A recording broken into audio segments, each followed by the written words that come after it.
Hello student, welcome to निशांस online digital platform. प्यारे बच्चों, आज हम 12th बायोलॉजी की इस क्लास में चैप्टर नंबर 1 पुष्पी पादपों में लैंगिक जनन को पढ़ने वाले हैं। बहुत इंटरेस्टिंग चैप्टर है और इसमें पुष्प के बारे में फुल जानकारी यहाँ पर आपको दी जाएगी। सबसे पहले स्टार्ट करते हैं अपन। सबसे पहला जो टॉपिक आया है अपने पास वो है एंजियोस्पर्म।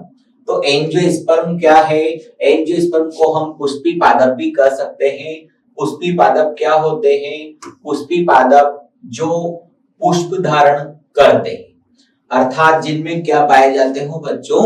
जिनमें पुष्प पाए जाते हो। अब यहाँ पर बताया गया है जिनके बीज फल के अंदर क्या हो? सुरक्षित हो।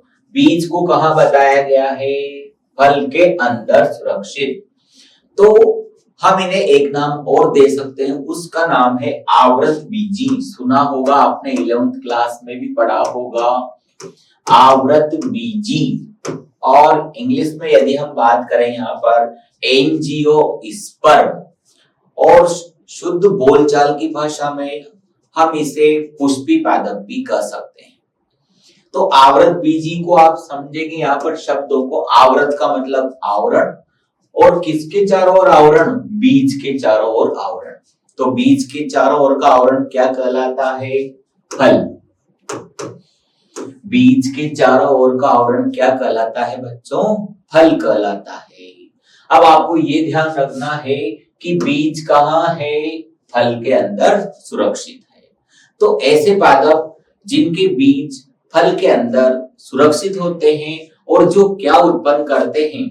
जो पुष्प उत्पन्न करते हैं। ये तो मुख्य लक्षण है ही सही, जो पुष्प उत्पन्न करते हैं, परंतु जिनके बीज भी कहाँ उपस्थित हो? फल के अंदर। ऐसे पादपों को हम एंजियोस्पर्म, पुष्पी पादप या आवृत बीजी पादप कहते हैं। राइट हो जाएगी परिभाषा याद। देखिए, बिल्कुल आसान सी परिभाषा यहाँ पर हमने डेवलप कर दी। और कोई भी पादप जिस पर आप पुष्प देख रहे हैं वो पादप पुष्पी पादप कहलाएगा। यहाँ पर एक एग्जाम्पल भी दे रखा है, एक चित्र से इसको समझा रखा है। ये पादप पुष्पी पादप है क्योंकि इसमें आपको क्या दिखाई दे रहे हैं? इसमें आपको पुष्प दिखाई दे रहे हैं। पुष्प का होना पुष्पी पादपों का मुख्य लक्षण है।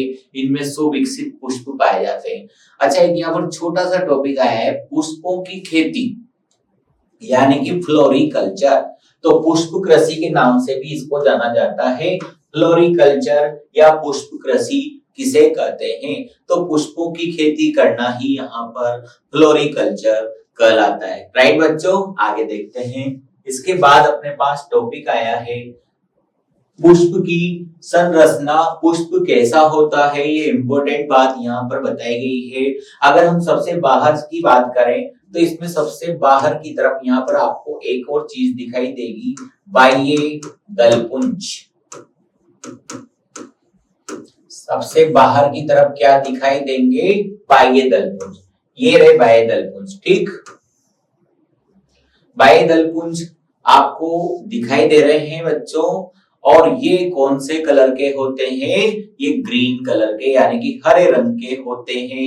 इनका कार्य भी साथ के साथ समझा दो। जब पुष्प खिलता नहीं है तो कौन सी अवस्था में रहता है? कलिका अवस्था में। तो कलिका अवस्था में पुष्प की सुरक्षा करना, ये इसका क्या हो गया? ये इसका मुख्य कार्य हो गया। कलिका अवस्था में पुष्प की रक्षा करने की जिम्मेदारी किसको मिली है बच्चों? तो वो मिली है बाह्य दलपुंज को। बाह्य दलपुंज को आप कैसे पहचानोगे? तो उसको पहचानने का तरीका है कि ये हरे रंग की संरचना है और चक्र के रूप में पुष्प के चारों तरफ पाई जाती है। जब आप पुष्प देखते हैं तो ये यहाँ पर नीचे की तरफ दिखाई देती है, लेकिन जब पुष्प खिला हुआ न हो, पुष्प कौन सी अवस्था में हो? कलिका अवस्था में, तो फिर ये संरचना यानी कि बाह्य दलपुंज आपको कहाँ नजर आएगी? बाह्य दलपुंज आपको पुष्प को चारों तरफ से ढके हुए नजर आएगी। तो इसका मतलब बाह्य दलपुंज क्या कर रहे होंगे बच्चों? तो बाह्य दलपुंज यहाँ पुष्प की कलिका अवस्था में रक्षा कर रहे हैं, क्योंकि पुष्प के अंदर जननांग होते हैं, पुमंग और जायांग, जो अभी हम पढ़ने वाले हैं। उनकी रक्षा करने की जिम्मेदारी किसकी है? कलिका अवस्था में बाह्य दलपुंज की। यहाँ पर आप जो देख रहे हैं ये पुष्प कैसा है? तो ये पुष्प प्यारे बच्चों खिला हुआ है और पुमंग और जायांग सब मैच्योर हो चुके हैं। लेकिन जब पुष्प खिला हुआ नहीं है, अभी उसके अंदर के जो जन्नांग है वो बन रहे हैं और अभी मैच्योर परिपक्व नहीं हुए हैं। और अगर पुष्प खिल जाए तो बताइए जन्नांगों को नुकसान और हानि हो सकती है या नहीं हो सकती? हो सकती है। तो पहले पुमंग और जन्नांग मैच्योर होते हैं, उसके बाद ही फूल खिलता है। तो यहाँ पर रक्षा करने की जिम्मेदारी किसकी थी? बाह्यदलपुंज की। राइट, बाह्यदलपुंज का कार्य समझ में आया? Very good. अब अगर हम बात करें, ये कलरफुल संरचना आपको यहाँ पर दिख रही होगी बच्चों, इसको हम बोलते हैं नंबर 2 को दलपुंज। क्या है ये? दलपुंज। तो दलपुंज हम फूल की जो पंखुड़ियां होती है उन पंखुड़ियों को हम क्या कर सकते हैं? दलपुंज। आइए दलपुंज क्या करते होंगे ये देखते हैं। तो आपको भी थोड़ा सा यहाँ पर आइडिया तो होगा ही सही कि कोई भी फूल जो है वो सुंदर दिखता है, वो किसकी वजह से दिखता है? तो फूल की सुंदरता का राज क्या निकला? दलपुंज। दलपुंज को यहाँ कैलिक्स यानी कि यहाँ पर आप बोल सकते हो पंखुड़ी। नॉर्मल शब्द क्या है इसका? पंखुड़ी। तो यहाँ पर पंखुड़ियां, पीटल को आप जानते हैं, तो पंखुड़ियां आकर्षित करती है जंतुओं को, जिसमें तितली है या कोई अन्य कीट है, भंवरा है। तो इन सबको आकर्षित करने की जिम्मेदारी किस पर डाल दी? पंखुड़ियों पर। राइट, दलपुंज पर। तो दलपुंज का यदि हम कार्य यहाँ पर डिस्कस करें तो आप दलपुंज का कार्य क्या बताओगे? तो दलपुंज का कार्य आपको बताना है कीटों को अपनी ओर आकर्षित करना, कीटों को पुष्प की तरफ आकर्षित करना। जिससे क्या फायदा होगा? आगे की टर्म आपको ध्यान रखनी है, जिससे एक क्रिया होने वाली है आगे, परागण क्रिया। तो परागण क्रिया में सहायता मिलेगी। परागण क्रिया में एक पुष्प के परागकण उसी पुष्प या दूसरे पुष्प की वर्तिकाग्र पर गिरेंगे, यानी कि यहाँ के परागकण यहाँ गिर जाएंगे। तो इसे हम परागण घटना कहते हैं। आया समझ में? अब यहाँ पर अपन बात कर रहे हैं पुष्प की संरचना की। तो संरचना में दो भाग तो आपने यहाँ पर मेरे साथ डिस्कस कर लिए। अब तीसरा और चौथा जो इम्पोर्टेंट पार्ट है वो आपको ध्यान में रखना है। नंबर 3 की यदि हम बात करें, नंबर 3 पे हमने यहाँ पर जो है एक नया भाग ले लिया है जिसको हम बोलते हैं उमंग, और नंबर 4 पे है जायांग। ठीक है, तो पुमंग और जायांग भी क्या निकले बच्चों? पुमंग और जायांग भी पुष्प के मुख्य भाग निकले। अगर हम बात करें बाह्यदलपुंज और दलपुंज, ये सहायक होते हैं, ये सहायक चक्र के अंतर्गत आते हैं। सहायक चक्र जो लैंगिक जनन में सहायता करता है। और पुमंग और जायांग की बात करें तो ये आवश्यक चक्र के अंतर्गत आने वाले दो मुख्य भाग होते हैं। आप चैप्टर की स्टार्टिंग यहां से भी कर सकते हैं। पुमंग और जायांग किसके दो मुख्य भाग है? पुष्प की संरचना में पाए जाने वाले दो मुख्य भाग है, पुमंग और जायांग। राइट बच्चों, अब आपको यहाँ पर एक इंपॉर्टेंट बात मैं बता देता हूँ, पुमंग किसे कहेंगे? तो ये जो संरचना दिखाई दे रही है आपको, इस टाइप की संरचना, एक छोटा सा यहाँ पर डायग्राम में बना देता हूँ। आपने इस टाइप की संरचना पुष्प के बीचों बीच जरूर देखी होगी, और इनका एक पूरा ग्रुप होता है, पूरा समूह होता है, और इनको आपने एक नाम जरूर सुना होगा, दिया होगा पुंकेसर। आ गया याद? पुंकेसर। तो पुंकेसर और पुमंग में क्या डिफरेंस हो सकता है? अब यहाँ पर इंपॉर्टेंट बात अपन यहाँ पर डिस्कस करने वाले हैं बच्चों। पुंकेसर या पुमंग शब्द आपने पक्का सुन रखा होगा। अब यहाँ पर आप देखेंगे कि दोनों में क्या अंतर है।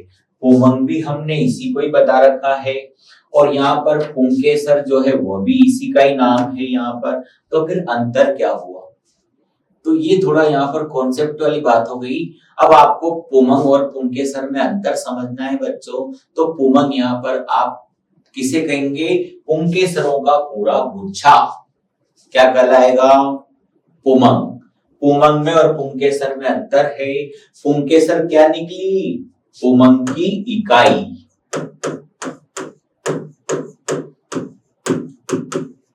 पुमंग की इकाई को हम किस नाम से जानते हैं? तो पुमंग की इकाई को पुंकेसर के नाम से जानते हैं। इकाई किसे कहते हैं? जिससे मिलके कोई संरचना बनती है उसे इकाई कहते हैं। जैसे हमारे शरीर की इकाई क्या है?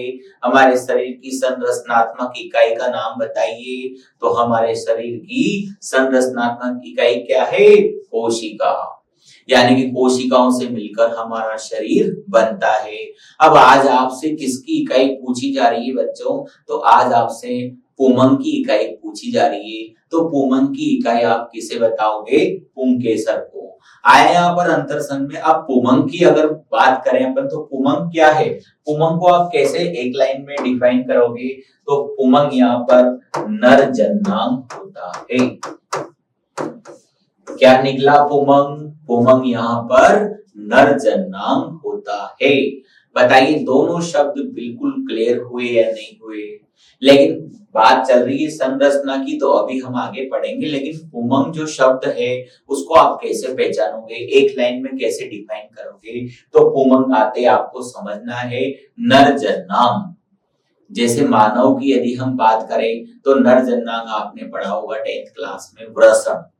ऐसे ही अगर हम पादपों की बात कर रहे हैं तो पादपों में भी नर जननांग होता है और उसका नाम क्या बताना है? पुमंग। ऐसा में पुमंग क्या है बच्चों? पुमंग यहाँ पर नर जननांग है। राइट। बात चल रही है पुंकेसर की। पुंकेसर आते कौन सी लाइन याद रखनी है आपको? पुंकेसर आते आपको नाम याद रखना है कि ये पुमंग की एक इकाई होती है। बताइए दोनों शब्द क्लियर हुए कि नहीं हुए? अब मैंने यहाँ पर एक बता रखा है आपको पुमंग और यहीं पर बता रखा है पुंकेसर। अब थोड़ा समझ में आया कि नहीं आया कि दोनों लाइन यहाँ पर एक जगह लगा रखी है, कहीं गलती तो नहीं होगी? बिल्कुल कोई गलती नहीं हुई है हमारे द्वारा। पुमंग भी वही है और पुंकेसर भी वही है। बस किस चीज का अंतर है? पुमंग एक पूरे समूह का नाम है बच्चों और पुंकेसर एक इकाई का नाम होता है। राइट। आगे देखिए। अब आया है बच्चों आपके सामने जायांग। तो फिर जायांग क्या होता होगा? तो बच्चों जायांग होता है मादा जननांग। मादा जननांग, क्योंकि अपन पढ़ रहे हैं लैंगिक जनन, पुष्पी पादपों में लैंगिक जनन। तो फिर आपको ये समझना होगा कि जब भी लैंगिक जनन शब्द आता है दो जनकों की आवश्यकता होती है, यानी कि नर और मादा मिलकर ही लैंगिक जनन कर सकते हैं। तो फिर हमने नर और मादा किसे माना? तो नर जननांग तो हमने मान लिया पुमंग और मादा जननांग हमने क्या मान लिया बच्चों? मादा जननांग हमने मान लिया जायांग। राइट। अब बात करें अपन इसकी इकाई की, तो इसकी इकाई अंडक या स्त्री केसर कहलाती है। सुना होगा आपने अंडक या स्त्री केसर, यहाँ लिख देता हूं मैं स्त्री केसर। तो ये है स्त्री केसर। बीच का जो भाग आपको दिखाई दे रहा है ये यहाँ पर पूरा मादा जननांग है बच्चों। मादा जननांग को क्या नाम दोगे? मादा जननांग को हम जायांग नाम देंगे। पुमंग नर जननांग, तो जायांग क्या हो गया? मादा जननांग। मादा जननांग किसका प्रतिनिधित्व कर रहा है? मादा जननांग यहाँ पर जो है मादा को प्रदर्शित कर रहा है। प्लस इसकी इकाई क्या कहलाती है? तो बच्चों इसकी इकाई अंडक या स्त्री केसर कहलाती है। राइट बच्चों। अब आपने यहाँ पर फूल की संरचना को यहाँ पर समझ लिया है। अब यदि मैं आपसे बोलूं कि किसी पादप पर फूल क्यों आते हैं, सोचने का एक यहाँ पर क्वेश्चन तैयार हो गया। आपको इसका आंसर देना है।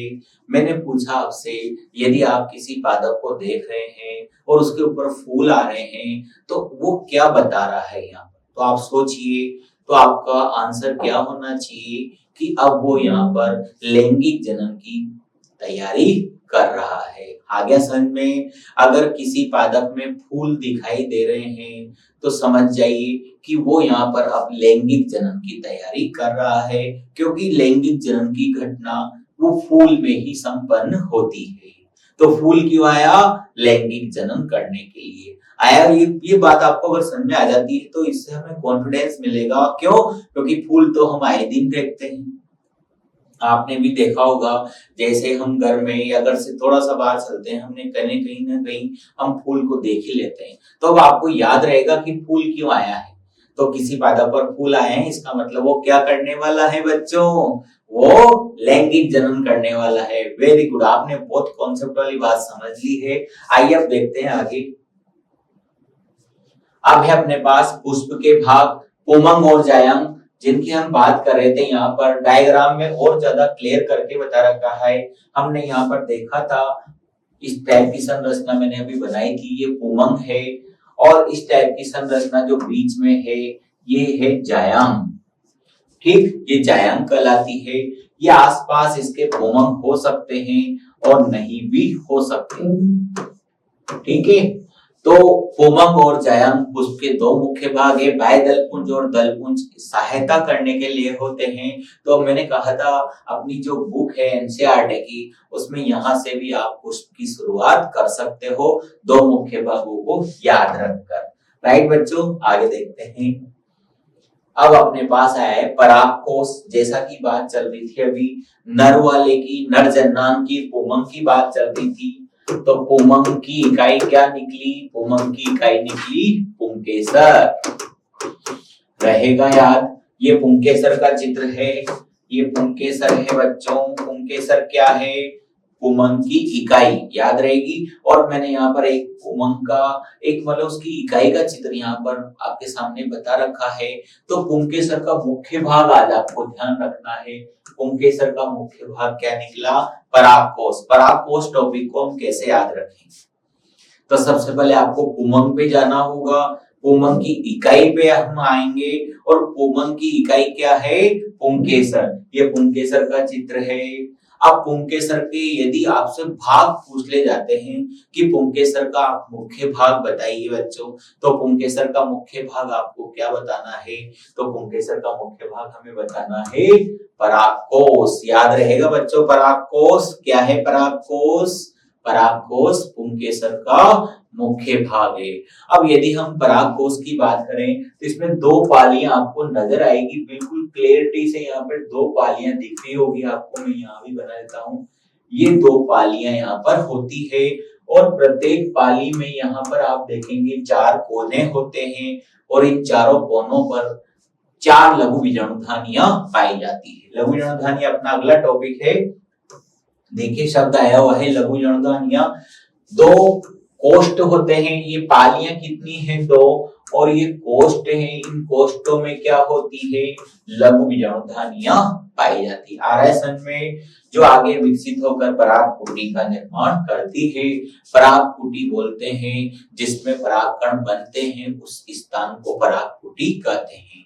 तो परागकण आपने शब्द सुन रखा होगा बच्चों। परागकणों का निर्माण कहाँ होता है, परागकोश में। परागकण कहाँ बनते हैं, परागकोश के अंदर लघु बीजाणुधानियां हैं, उन लघु बीजाणुधानियां में परागकण यहाँ पर पहले लघु बीजाणु बनते हैं, फिर वो परागकण का रूप ले लेते हैं। पढ़ेंगे हम इसे बहुत अच्छे ढंग से।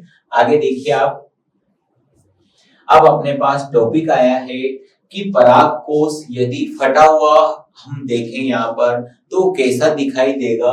तो यहाँ पर एक परागकोश को इस तरह थोड़ा सा आंतरिक संरचना के रूप में यहाँ पर बता रखा है आपके सामने। देखिए आप इसको, परागकोश दिख रहा है बच्चों, परागकोश, ये परागकोश था, इसके अंदर ये कोने हैं, और इन कोनों में यहाँ पर लघु बीजाणुधानियां आपको दिख रही है। लघु बीजाणुधानी हम यहाँ भी पढ़ने वाले हैं बहुत अच्छे ढंग से, इस तरह से। और ये इसकी बाहरी संरचना है, इसको 3D डायग्राम की सहायता से अपनी एनसीईआरटी बुक में भी हमने इसको बहुत अच्छे ढंग से दिखा रखा है। ये वही परागकोश है जिसमें हमने दो पालियां पढ़ी थी। दो पालियां पढ़ी थी बच्चों, तो दो पालियां पढ़ी थी, तो दो पालियों के अंदर क्या थे, दो पालियों के अंदर कोष्ठ बने हुए थे। ये वही कोष्ठ है, और कोष्ठों में क्या रखी हुई थी, लघु बीजाणुधानियां। यदि मैं आपसे पूछूं एक परागकोश में कितनी लघु बीजाणुधानियां पाई जाती है, तो आपका आंसर क्या होना चाहिए, कितनी लघु बीजाणुधानियां पाई जाती है बच्चों, तो 4 लघु बीजाणुधानियां एक परागकोश में पाई जाती है। अब मैं आपसे पूछूं एक परागकोश में कितनी पालियां होती है, एक परागकोश में 2 पालियां होती है। एक पाली में कितने कोष्ठ होते हैं, सोचिए, तो एक पाली में 2 कोष्ठ होते हैं, कोष्ठ यानी कि चेम्बर, ठीक। और कितनी पालियां थी? 2 पालियां थी। एक पाली में 2 कोष्ठ हैं तो 2 पालियों में 4 कोष्ठ होंगे। आया समझ में? यहां से भी छोटे छोटे क्वेश्चन तैयार होते हैं। यदि आप आराम से स्टेप बाय स्टेप समझते हैं तो अपना बहुत इंपॉर्टेंट टॉपिक सोल्व हो जाएगा बच्चों। सबसे पहले पुमंग से स्टार्ट किया था, फिर पुंकेसर पे आ गए थे, फिर पुंकेसर से हमने मुख्य भाग परागकोश लिया था, फिर परागकोश के अंदर 2 पालियां, 2 पालियों के अंदर 4 कोष्ठ और कोष्ठों के अंदर 4 लघु ऋणधानियां हम डिस्कस कर चुके थे। आया यहाँ तक समझ में? Very good. अब बात चल रही है यहाँ पर कि ये जो पराग पालियां हैं, उन पराग पालियों के अंदर जो लघु ऋणधानियां हैं, उन लघु ऋणधानियों में क्या बनते होंगे? तो उन लघु ऋणधानियों में लघु बीजाणु बनते हैं जो आगे चलकर परागकण का रूप ले लेते हैं। यहाँ पर इन चित्रों की सहायता से बताया गया है कि परागकोश कैसा दिखता है और ये परागकोश की एक अनुप्रस्थ काट आपके सामने दे रखी है। ये वही चित्र है प्यारे बच्चों, ढंग से देखिए। यहाँ पर अगर हम बात करें इनकी तो ये कोष्ठ हैं, 2 कोष्ठ इधर के, 2 कोष्ठ, 4 कोष्ठ हो गए। पालियों की बात करें तो ये वही पाली है बच्चों जो यहाँ पर बात चल रही है। ये देखिए यहाँ पर, ठीक, ये पाली हो गई, 2 पालियां हो गई, ठीक। और इनके अंदर क्या है? इनके अंदर भरे हैं लघु बीजाणु। लघु बीजाणु बनते हैं और लघु बीजाणु ही आगे चलकर किसका रूप ले लेते हैं? परागकणों का। आइए देखते हैं कैसे। अब यहाँ पर लघु ऋणधानी की संरचना जो हम पढ़ रहे थे अभी, 4 कोनों पर 4 लघु ऋणधानियां होती है परागकोश के चारों कोनों पर। तो लघु ऋणधानी की संरचना में बाहर से अगर हम अंदर की तरफ जा रहे हैं, मतलब बाहर से अंदर की तरफ बढ़ रहे हैं, ध्यान रखिएगा, बाहर से अंदर की तरफ। तो सबसे बाहर आपको बाह्य त्वचा नजर आएगी। बाह्य त्वचा यहाँ पर बता रखी है, बाह्य त्वचा, ठीक है। बाह्य त्वचा के बाद एंडोस्टीशियम नंबर 2, मध्य परत नंबर 3 और टेपिटम सबसे अंदर की परत होती है। टोटल कितनी परतें हो गई बच्चों? तो टोटल यहाँ पर 4 परतें हो गई। किसकी संरचना में? लघु ऋणधानी की संरचना में कितनी परतें पाई जाती है? तो लघु ऋणधानी की संरचना में 4 परतें पाई जाती है। अभी ये चित्र देखिए आप, कैसे 4 परतें याद रखनी है। सबसे बाहर की तरफ क्या होगी? बाह्य त्वचा।